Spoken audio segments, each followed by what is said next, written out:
Challenges when you start to reduce. First, your husband who tells you that he does not like thin women. Of course, I know all about his jealous disposition and he did not want you to be attractive at all. Second, your sister who says, "Goodness, but you look old today.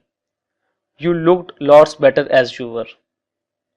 Third, your friends who tells you that you are just right now. Don't lose another pound. And other friends who tells you cheerful tales of peoples that have known who reduced and went into a decline and finally died. But you must not mind them, smile and tell them you know all about it and don't worry. By reducing weight, women and men so much worry about wrinkles. If you reduce gradually, as I advise, and keep up your exercise at least 15 minutes daily, you will not be any more wrinkled. I have said that food and food only causes fat. That gives you the cue to what you must to get rid of it. No anti-fat medicine unless under the supervision of your physician. They are dangerous. Most of them contains thyroid extract, arsenic or mercury. Even the vendors of these harmful compounds in their advertisements are saying to stop harmful drugging, but urge you to adopt their particular delightful product, and without dieting or exercises you will positively reduce and so forth.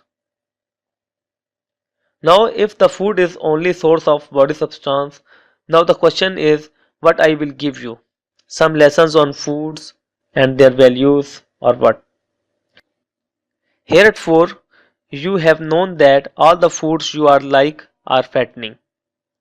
And all the advices you read and hear is that you must avoid them as pestilence. And you settle down to your joyless fatness, realizing that it is beyond human strength to do that forever, and that you would rather die young and fat anyway than to have nothing to eat all your life but a little meat, fish, and slushy vegetables. But cost of your dejections. You don't have to avoid them. Eat what you like and grow thin.